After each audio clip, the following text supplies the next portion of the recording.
Hello everybody, Danny Music Man here, and welcome back to the channel. A couple weeks ago, I asked you guys, for a Q&A if there was anything you wanted to ask me and I could answer. And one of these questions was actually really good, and I want to shout out Mr. Crowley 3574 for the wonderful questions. And by the way, Mr. Crowley, thank you very much for all the nice comments that you put on my videos. It really goes a long way, and I really appreciate it. But he asked the question, Danny, when I first listened to the national anthem by Radiohead, I thought of the song I'll Be Waiting by The Violent. They have very similar opening sequences of guitars and drums, and I was wondering if The Violent were influenced by Radiohead or if that one similarity was simply coincidental. You've mentioned how bands are influenced by other bands, but can you quantify what it takes to conclude that it's a full-blown influence, and at what point does coincidence turn into similarities and then into being influenced by another band? This is a fabulous question, Mr. Crowley. This is a really good question. Thank you for asking this, and thank you for the support. I am going to answer this question today, so Mr. Crowley, this entire video is for you. So the question that I see here is basically, when a song sounds like another band, how do you know if it's just coincidence, if they're going full-blown ripoff, or if it's just influence? And how do you come to that conclusion?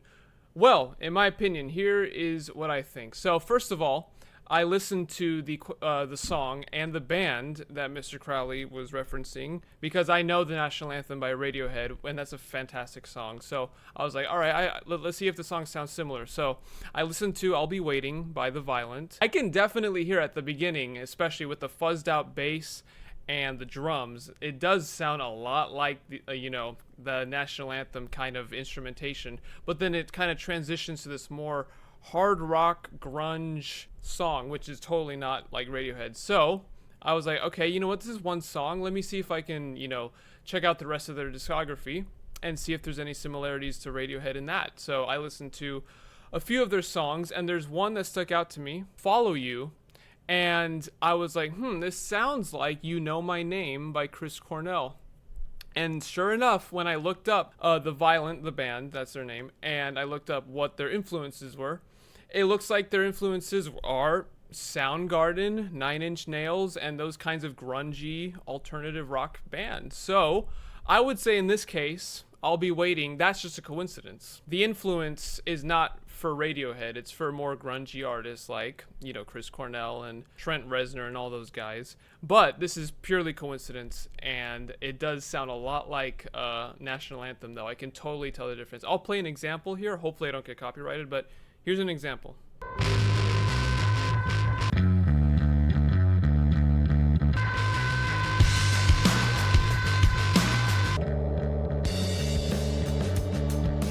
It was me choosing to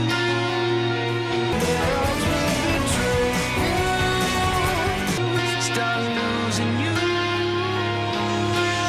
and that will replace you. Now, the other thing that I want to answer is how can you quantify when something is just a coincidence or an influence or a ripoff? Well, in my opinion, I've come up with a four tier system. Level 1 is just the coincidence. Level 2 is similarities. Level 3 is influence. And number 4 is ripoff. So those are pretty self-explanatory, and I'll give examples for what I mean.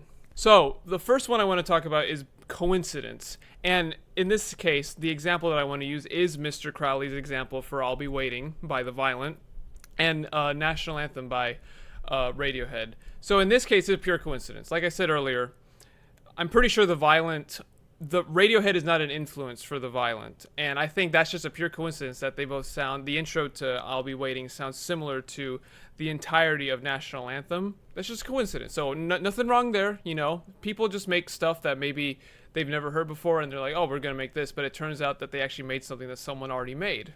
Nothing wrong with that. That's just a coincidence. All right, now for my level 2, which is similarities. For this example, I am going to use the entire ELO discography against the entire Beatles discography. Now, what I mean by that is, if you know Electric Light Orchestra, you know that Jeff Lynne is kind of considered, in fact, not considered, he has been called the fifth Beatles sometimes. even though I think he's not the fifth Beatle. That goes obviously to George Martin. But Jeff Lynne, when he made a lot of his ELO songs, especially from, I would say, Face the Music up till Discovery, I would say that there was a lot of moments there where he sounded similar to the Beatles, but it was harder to pinpoint the influence, I would say. Jeff Lynne would take either some chord progressions that the Beatles used, or he would use instrumentations from the Beatles, like, for example, trumpets, or certain chord changes, some keys, maybe some, harmonies or some vocal techniques that sound like the Beatles. They're definitely similar, but it was kind of harder to pinpoint the influence, I would say. Now, for me, the biggest one is level 3 influence. Now, there is a fine margin here for level 3. There's a really small gray area between ripoff and similarities. But in my opinion, my example for influenced by, which is level 3, is Sowing the Seeds of Love by Tears for Fears and I Am the Walrus by the Beatles. Now, if you know Sowing the Seeds of Love, and if you know anything about Tears for Fears and Roland Orzabal, you'll know that Roland Orzabal straight up said that Sowing the Seeds of Love is an homage to the Beatles, and it's basically I Am the Walrus in a major key. And I totally hear that. This is definitely a moment where the influence is strong, because there's the trumpets, the Sgt. Pepper's trumpets, Magical Mystery Tour, that kind of thing, and the overall instrumentation and the flow, the drums sound very similar to I Am the Walrus. I'll try and put up an example. Hopefully I don't get copyrighted, but you can hear the instrumentation, the riffs that the Beatles used, the guitar playing. The way he sings sounds very kind of almost John Lennon-y. So I would say in this case, this is definitely an influence. And another influence, in fact, I'll add on to this. This isn't in my my notes, but if you listen to All Around the World by Oasis and Hey Jude by the Beatles, you know that Hey Jude is very like, na na na na na na, hand waving, this thing up, the lighter up in the air, that kind of thing. And if you listen to All Around the World by the Beatles, much like Sowing the Seeds of Love, in fact, Sowing the Seeds of Love and All Around the World are very similar songs in their structure, because you have these moments that sound like they could be lifted straight out of Sgt. Pepper's album. And All Around the World has the horn riffs, and there's these moments where it sounds like it could be, fixing a hole, getting better. Sgt. Pepper's Lonely Hearts Club Band, the title track, Day in the Life, with its bombasticness. And I would say, if you haven't heard those songs, go listen to those songs, and you'll see, wow, this is definitely Beatles influenced.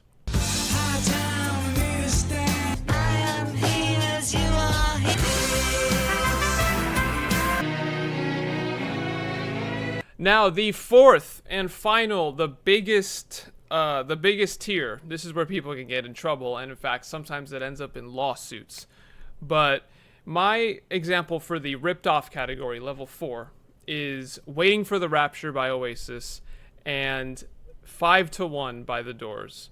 And this is the thumbnail of the video too, is 5 to 1 by The Doors and Oasis, Waiting for the Rapture. Now, if you listen to if you're listening to 5 to 1 by The Doors, you'll know that the riff is, bow, bow, bow, bow, now, and I'll put up an example. And Waiting for the Rapture by Oasis literally has the exact same riff. It is the note for note, key for key, tempo to tempo. It is the exact same song, but with a slightly different vocal melody and different lyrics. And if you don't believe me, go listen to it, and I'll show an example. Hopefully I don't get copyright striked. And to add on to this ripoff, Noel Gallagher, I'm pretty sure, straight up said that he was listening to The Doors, meaning he was probably listening to this song, and he said, you know what? I'm just going to take that. I'm just going to use it. I'm going to use it for Waiting for the Rapture. And it is flat out a ripoff. I mean, it's unabashedly a ripoff. So that's an example. She looking good. Come on. I still don't know what 5 to 1, baby. So to finalize the question, how can you come to the conclusion whether something's just pure coincidence or if something is a blatant ripoff or somewhere in between? Well, I would say for the bookends, level 1, something's just a coincidence when the band that you're listening to or the song that you're listening to, if you think, that sounds similar to something else, and you do a bit of research and you see that the band wasn't influenced by the other band that you think is being copied, that's a coincidence. For level 4, the ripoff, if it sounds note for note, key for key, tempo for tempo, lyric for lyric, obviously that's a blatant ripoff. Just like Waiting for the Rapture and 5 to 1 by The Doors. For levels 2 and 3, you can make an argument that they could be flip-flopped, but they're so close to each other. But I would say for levels 2 and 3, similarities and influences, I would say if it doesn't sound like the song that you're thinking of, but you recognize that the instrumentation is very similar, whether that's, the guitar tones, the bass, they use some sort of brass or orchestration or something like that that sounds distinctly like a certain band, that could very well be an influence. And if a band obviously has come out, like flat out said, we were influenced by insert band name here, and you listen to their music and you can hear that they've chosen certain chord structures or chord progressions or vocal techniques that are the band that they were influenced by, that's absolutely an influence and similarities. So I would say that on those 4 levels, that's what each of them means. So anyways, guys, that's the video. Thank you very much for watching. And Mr. Crowley, thank you very much for the wonderful question. I love answering questions like this. So thank you very much for answering. And yeah, for just the general viewer, thank you very much for watching. Let me know of any examples that you have that you might think, oh, this is just a coincidence that maybe people think is a blatant ripoff, or if something is a blatant ripoff that you swear by it's just a coincidence, please let me know, because I'd love to know and I love to hear these songs, and I will listen to these songs if you suggest them. So thank you everybody very much for watching, and I appreciate you watching all the videos and supporting the channel, and I will see you in the next video. Bye bye.